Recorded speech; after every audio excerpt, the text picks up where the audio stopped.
So you remember that I began the last lecture playing a poem by Sterling Brown called Old Limb, documenting the kinds of local social trauma and challenges that African Americans had to face in a sharecropping South. At least that's the sort of the context that Old Limb evokes for me. And I talked about the rise of the NAACP and the Great Migration, the forces conspiring it, and also closed, and then closed with some vignettes from A Birth of a Nation to give you a sense of, sort of a tactile sense of a mentality in the 19-teens that reflects sort of the racial passions of the age, maybe to put a poetic turn on it. Today's lecture is really going to focus chiefly at between 1918 and 1920 or so, essentially, kind of bringing together all these different strands of social, political, economic tension and watching how they present themselves to a national, international audience. I'm going to start here in 1918, move back a bit from 1917, go into 1919, just so you sort of follow the trajectory of the lecture. Also, my apologies, I'm battling a head cold and I'm hoping that I can get through all this without being too congested. Anyway, this, I'm going to title this lecture, I call it World War I in the Red Summer. In 1918, W.E.B. Du Bois, the director of research for the NAACP and the editor of the NAACP's journal Crisis, you know, the great leader for the American Negro Academy, the author of Souls of Black Folk, Du Bois writes an editorial. The editorial is called Close Ranks. Now, in writing for the NAACP, it's supposed to be a nonpartisan organization, although it had a progressive political agenda when it comes to racial matters. But Du Bois, over the course of his 3 decades or so of continuous affiliation with the NAACP, frequently ruffled the feathers of NAACP leaders for his independence and essentially his shifting political ideologies being articulated in the Crisis through these editorials. Close Ranks is one of the more famous early ones.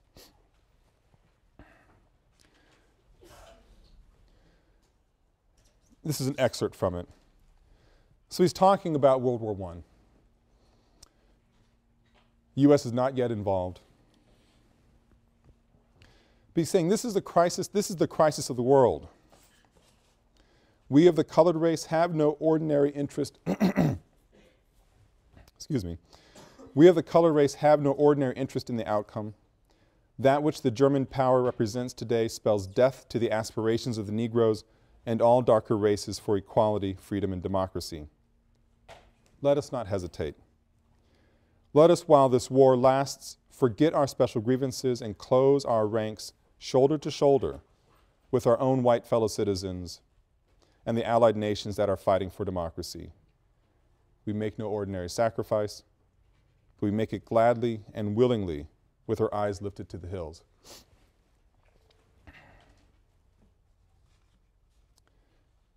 This is the crisis of the world. Let us, while this war lasts, forget our special grievances and close our ranks shoulder to shoulder with our white citizens and the allied nations that are fighting for democracy.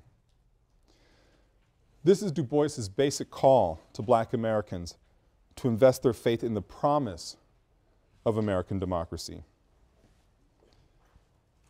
Thinking was by demonstrating the epitome of the patriotic act, risking your life for your country. African Americans this demonstration would certainly translate into civil rights and justice at home once the war ended. Risk your life for the sake of the country, and the country will respect it and honor that sacrifice. Many Black leaders were angry with Du Bois. And this is why I sort of prefaced with this commentary on the editorial, that this should not be seen as the opinion of the NAACP necessarily, but Du Bois's opinion. Many black leaders were upset with Du Bois because they didn't think that he was acting in the best wishes or the best, in the best spirit of the race. And while they didn't think he was quite acting like Booker T. Washington, who has just passed away about 3 years at this point, they were astonished that he could find it reasonable to ask blacks to forget their special grievances. We've already gone over these special grievances, of course, listed over the course of the last few weeks, a litany of problems generally associated with black life in the South, still largely a Southern population. Those grievances hadn't changed. What I want to do today in laying out this narrative is talk about these grievances as they were located in other places. The Midwest to a certain extent, but also more generally the North. I mean, this is the moment of the migration. This builds upon that issue of, you know, what is it that blacks found when they landed in these new areas and new cities. As I made clear, I hope, in the last lecture, black migration was due to a range of factors, but jobs are one of the most important of these factors. You know, there's the political intransigence of the South, of course, the terror and lynch law, but jobs are really one of the core animating features. Blacks migrating to the North or to the cities in search of work often burden social service agencies who try to help out the needy.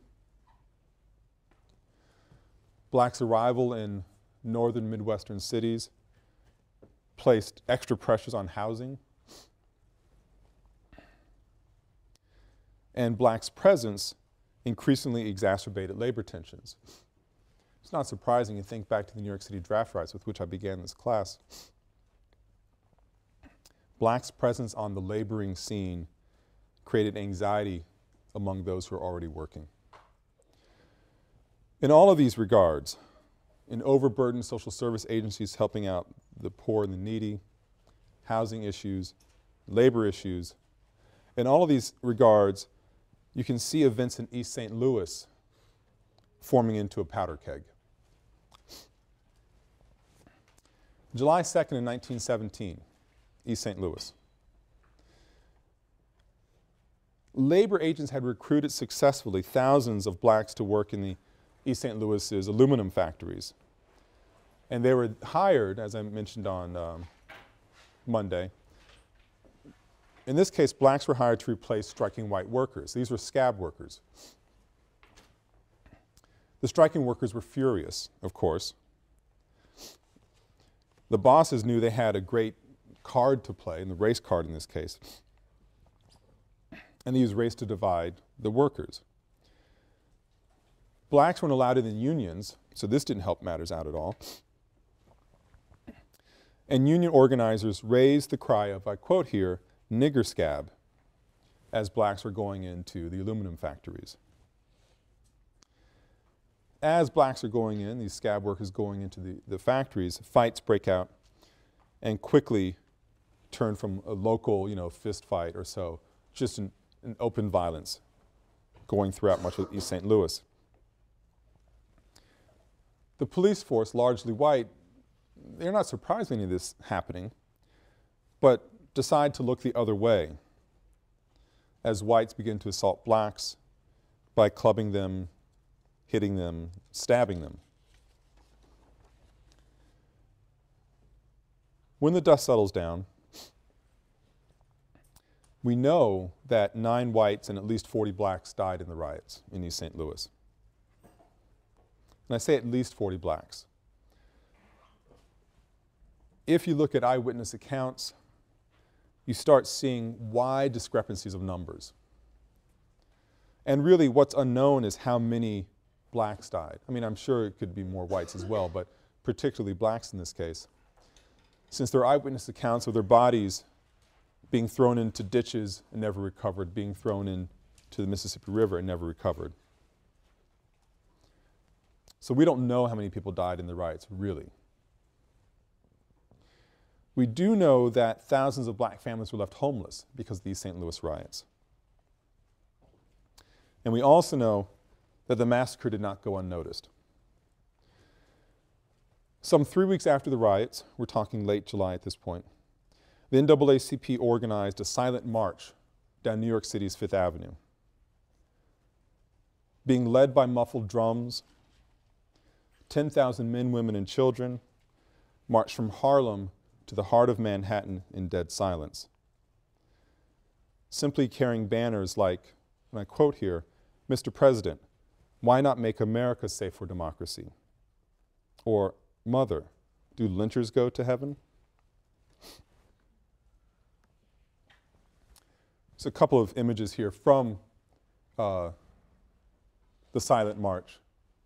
Again, led by drummers, not a single sound, just a simple beat. And this is what I'll just call a men's auxiliary. I mean, just the men were marching separately, carrying banners about protesting racial violence.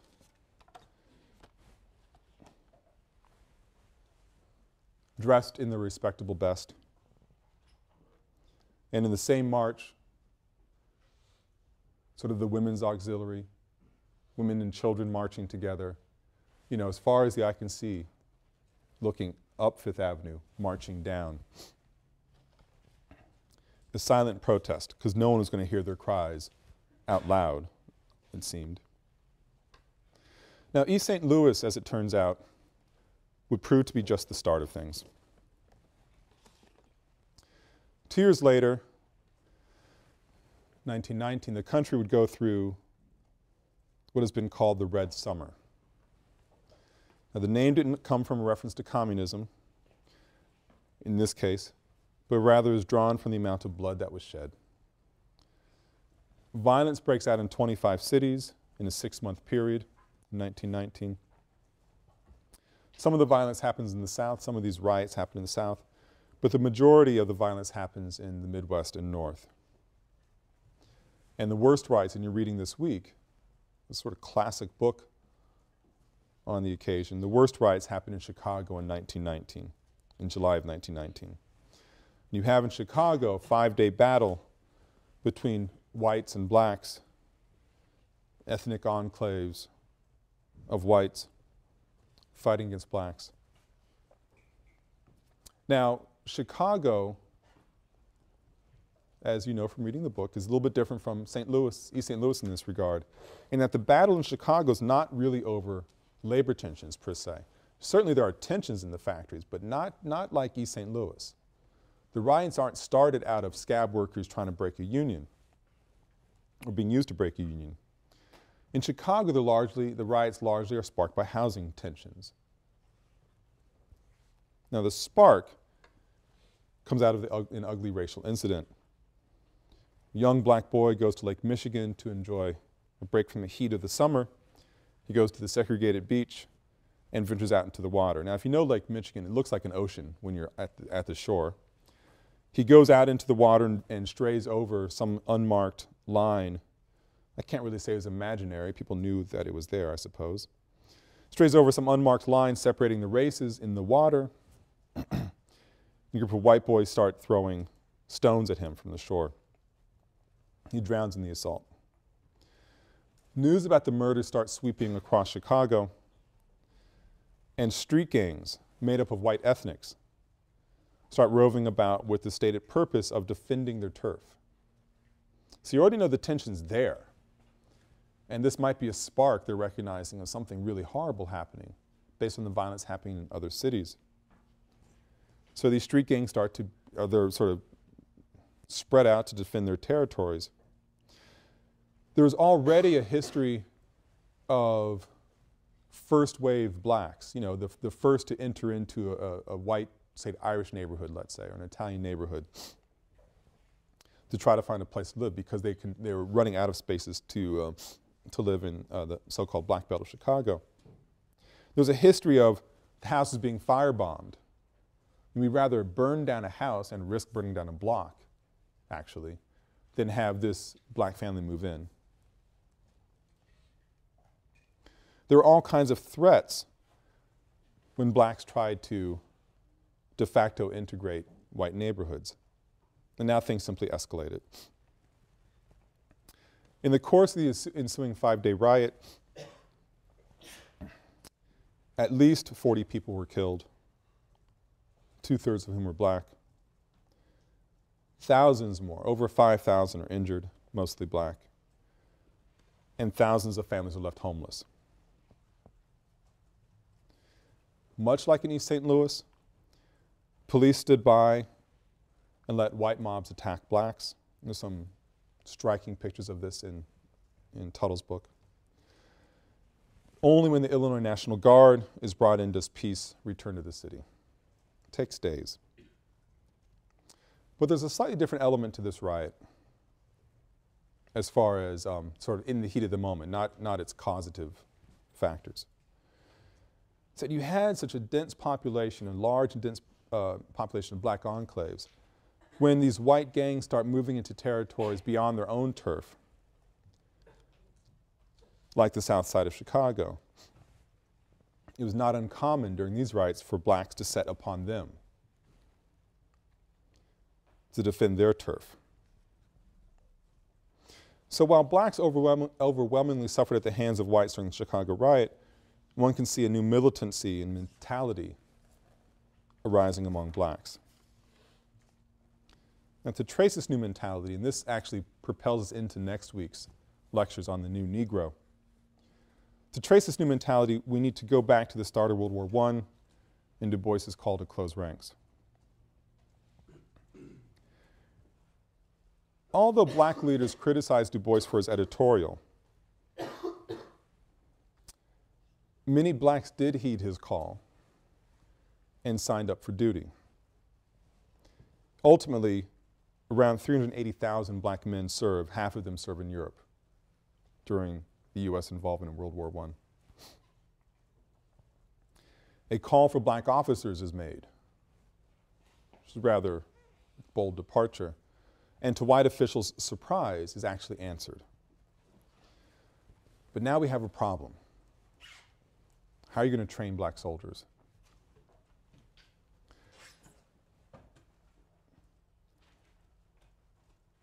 I've been talking about the North here, but as it happens, this is really a Southern story at this point because so many of the country's forts and training grounds are Southern. Southerners had fears of armed Negroes, as the phrase would have been, particularly Northern blacks who were now being given guns, who would be quick to anger, they suspected, over how they might be treated in Southern towns. They weren't worried so much about black soldiers, say from Chicago, being trained down in a base in Alabama, as long as they were on the base. They weren't so much concerned about that. But you know, people leave the base and they might go into the city, and if they were expecting to be served at a counter or to go in the front door of a bus or go in the front door of a restaurant and they weren't allowed, they were worried about what might result. So, counter to established military doctrine, or so I understand it, instead of training as entire divisions all together, divisions were broken up and trained in smaller quantities. They'd be reorganized overseas into their proper military structure. But they also, and these are black troops I'm talking about here, weren't always fighting under the U.S. flag. They'd train with French troops. They'd be sent over there, train with French troops, and fight under the French flag.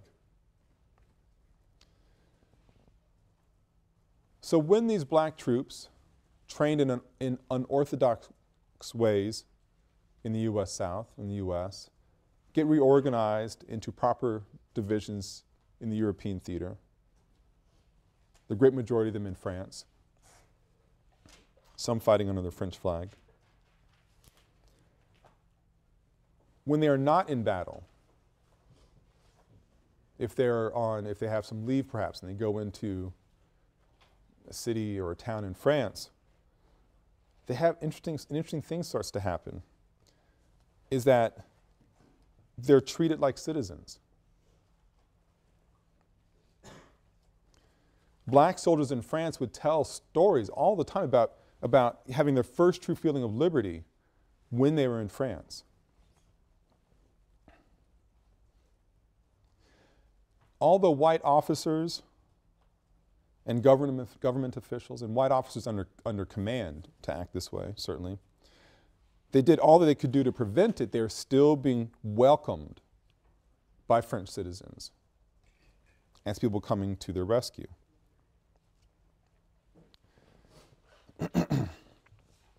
Now, there are plenty of stories about white officers fraternizing with black officers in France in, say, a local restaurant, because the white officer says, I don't care what the color of your skin is, we're fighting side by side, we're doing the same kind of job.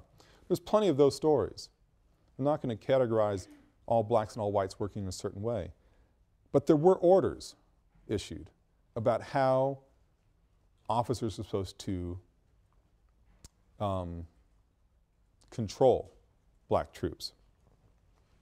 For example, in 1918, a secret memo was sent to the French military mission that was written by French authorities, but under pressure and after approval by US military authorities. That's making clear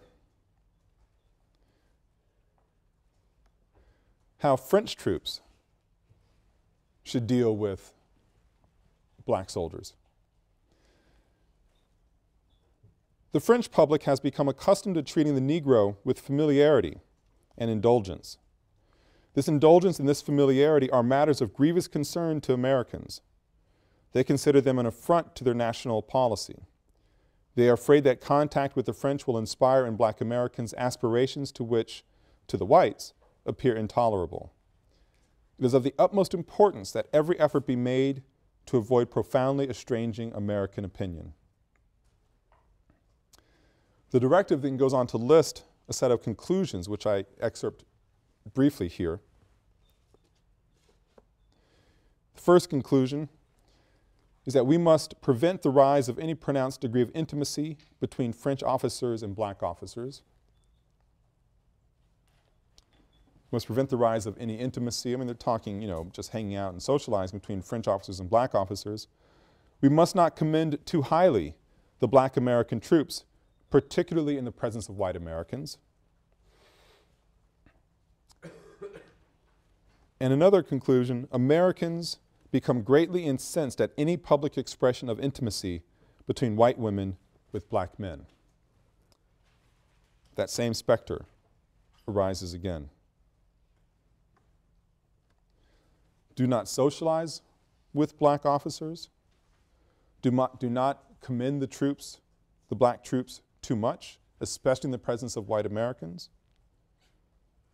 And recognize that Americans get very uneasy, incensed, it said, at the public expression of intimacy between white women, in this case be French women, and black troops. It's really profound the extent to which the military and the government is trying to preserve a social order, even overseas. Well, despite these entreaties,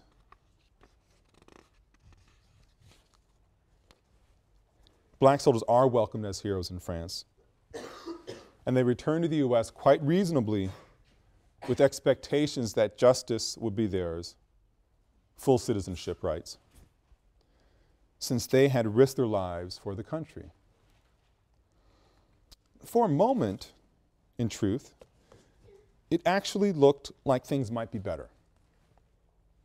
When the 369th, the first black contingent to fight in the war, the division that was known as the Hellfighters, the 369th, known also for its distinction on the battlefield.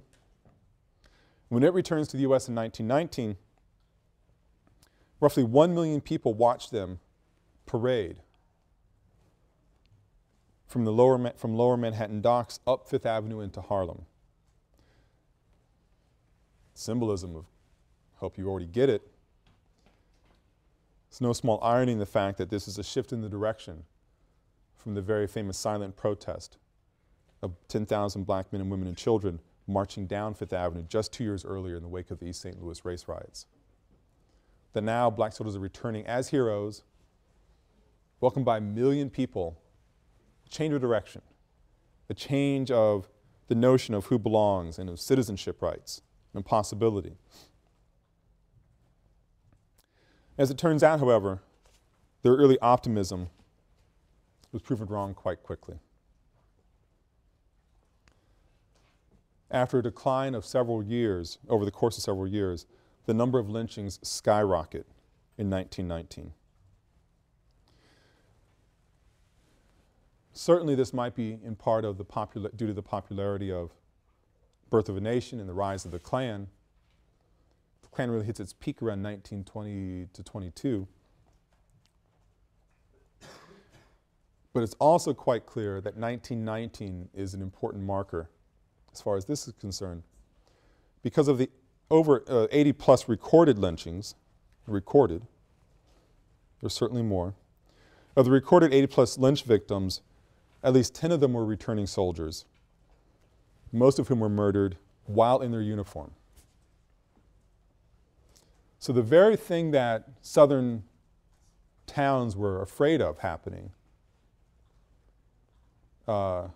manifests itself in reality, but in a weird sort of way, and certainly a miserable sort of way. Southern towns are afraid of what are we going to do with these northern black troops with guns. They might start shooting at us and raising hell. Well, I guess their answer out of their anxiety was that when these officers or troops came back, whether they're northern or southern, they felt that now they had earned the right to walk in the front door of the restaurant and to get served. They felt they had the right to walk in the front door of the bus instead of the back door of the bus. They felt they had the right to socialize with whomever they wanted to. This was the world they'd become accustomed to in France. And after all, they had risked their lives in this miserable war. And some of these soldiers were lynched while in uniform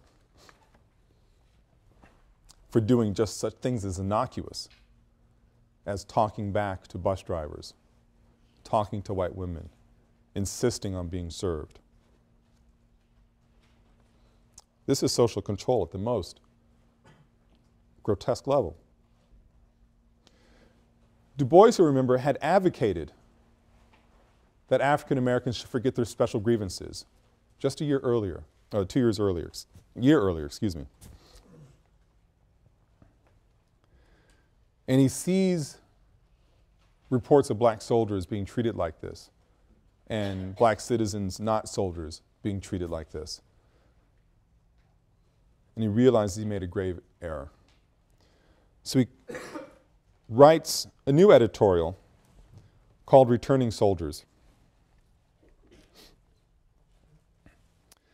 And it says, in part, of course, today we return. We return from the slavery of uniform, which the world's madness demanded us to don, to the freedom of civil garb. We stand again to look America squarely in the face and call a spade a spade. We sing, this country of ours, despite all its better souls have done and dreamed, is yet a shameful land. It lynches. It disfranchises its own citizens. It encourages ignorance. It steals from us. It insults us. This is the country to which we, soldiers of democracy, return. This is the fatherland for which we fought. But it is our fatherland. It was right for us to fight. The faults of our country are our faults.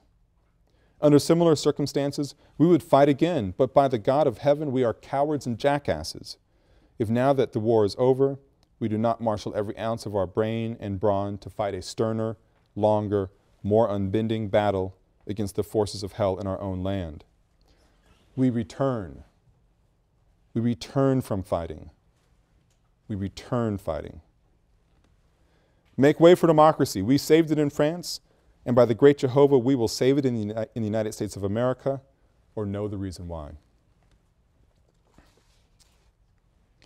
I don't want to make too much of this editorial. It's an editorial after all.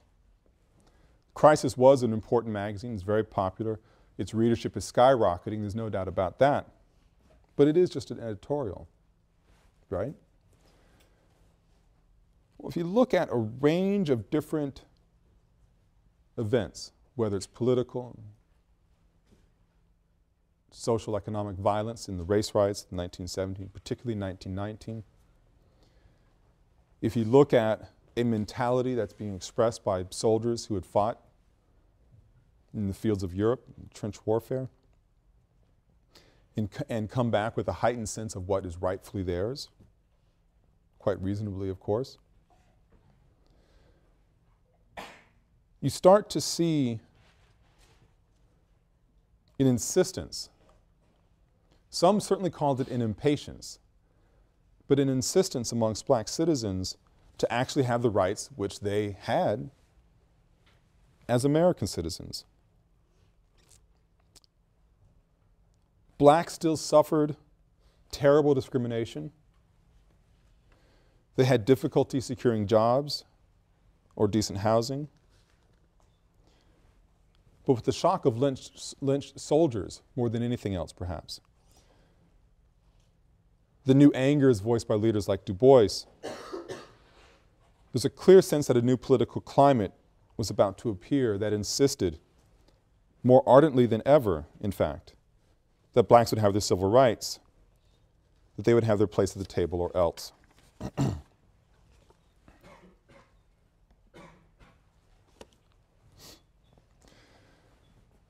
Now, this sentiment is captured most eloquently by poet Claude McKay, who wrote the famous anthem, "If We Must Die," in 1919. I actually have it on disc, from my iTunes I could play it, but this poem is rather dramatic and daunting and challenging. And as it turns out, Claude McKay's voice is not any of those things. It sounds really, I was so disappointed when I played it the first time, expecting all this great drama, and it's kind of very high-pitched and kind of just does, it lacks the drama. So with apologies to Claude McKay, I'll read it myself, actually. I can't write like him, but I can read the poem with a more appropriate voice, I'll say. Claude McKay writes, "If we must die," in 1919, and again, the timing is no accident. It's in response to the violence that's being visited upon blacks with a routine that is sort of almost mind-numbing. Violence being visited upon them by, the soldiers being lynched, violence being visited upon them by the riots in East St. Louis and Chicago, and also the persistent sort of social and psychological violence that says you do not belong, that you are an alien in your own land. Claude McKay writes, "If we must die, let it not be like hogs, hunted and pinned to an inglorious spot, while round us bark the mad and hungry dogs, making their mock at our accursed lot. If we must die, oh, let us nobly die, so that our precious blood be not shed in vain. Then even the monsters we defy shall be constrained to honor us, though dead. O kinsmen, we must meet the common foe. Though far outnumbered, let us show brave, and for their 1,000 blows deal one death blow. What though before us lies the open grave? Like men, we'll face the murderous, cowardly pack, pressed to the wall, dying, but fighting back." This poem becomes an anthem for a new mentality, certainly amongst artist intellectuals, from 1919 moving forward. One thing that's important, I want to end on this note, and I confess ending a little earlier than I expected, but I want to end on this note because it brings together many different strands. The poem is one of social consciousness, of course. It's in response to the violence that Claude McKay has witnessed or has been reading about, certainly.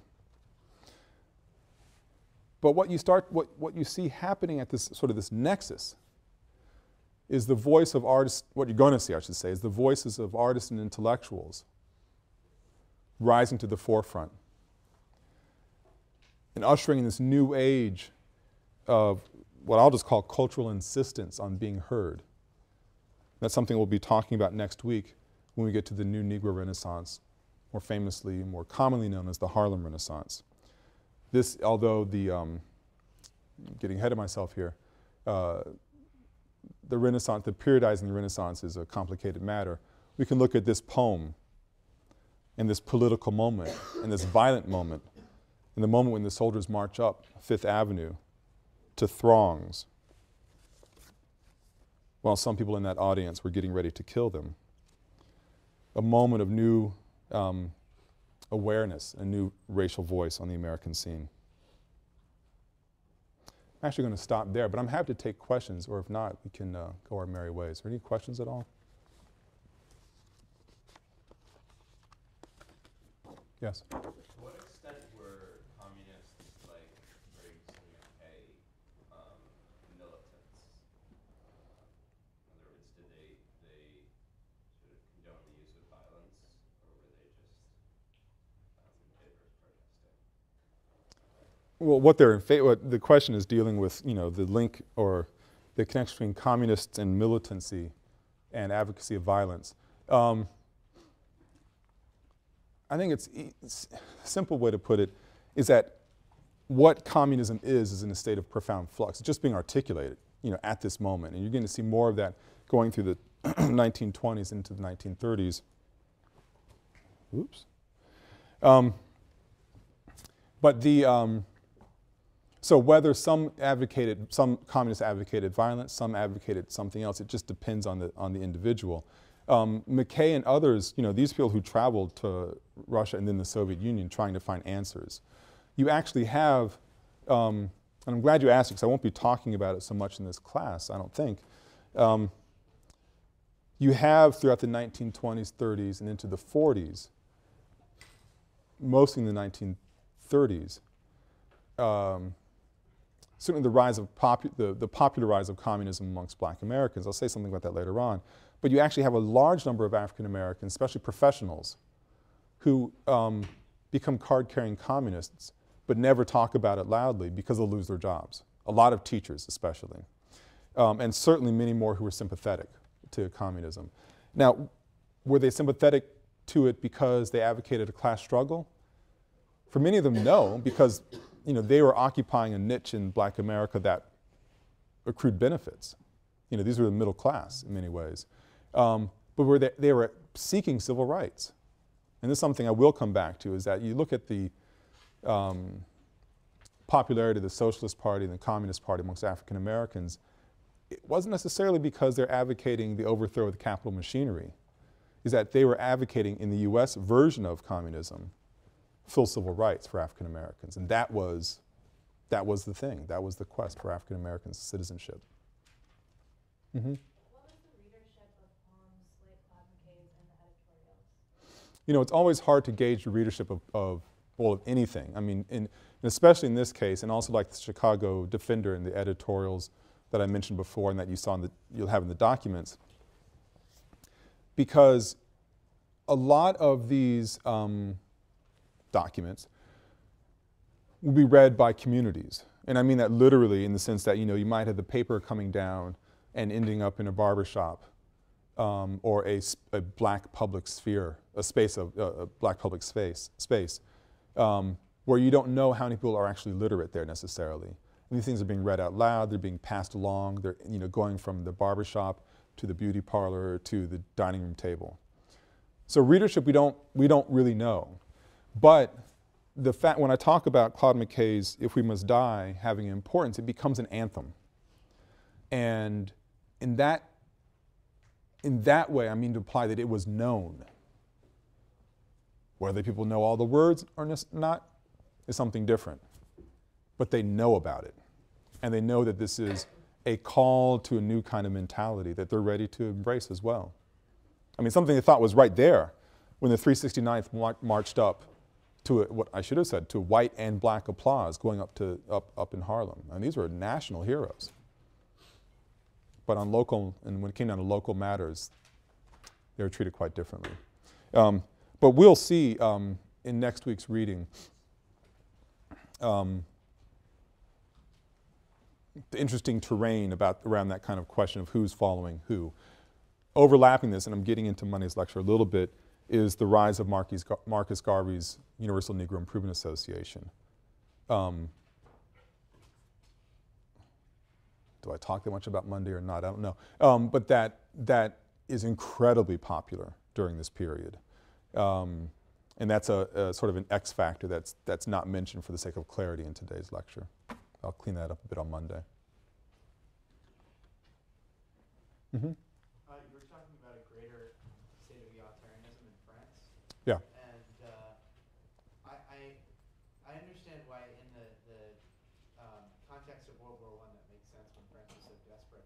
But was France a much more egalitarian society considering it had these brutal colonial endeavors, Algiers and the segregated cities in the world?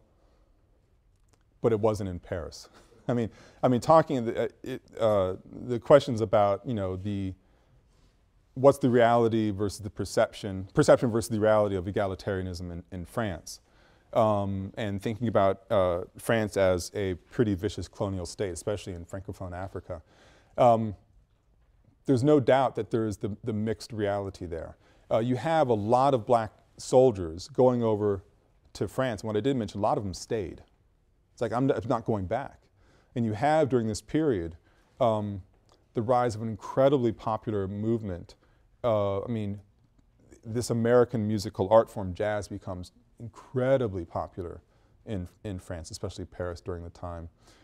Jazz musicians, dancers, etc., and I'll be mentioning a bit of this this time next week, are in the Parisian scene and are incredible stars and just don't want to go back because they know they're going to be treated horribly back home. There is a rising awareness of what's actually happening in places like Algeria during the same period, especially as some of the intellectuals start coming to Paris and interacting with African American intellectuals and artists, and interacting in very curious ways, in very complicated ways. This actually becomes more prominent as you head towards the Second World War and the rise of anti-colonialist movements. We aren't quite sort of there yet as far as being articulated. But there's always the difference between what's happening in the center and what's happening in the provinces about what reality looks like. Anything else? Okay, have a lovely day. Thank you.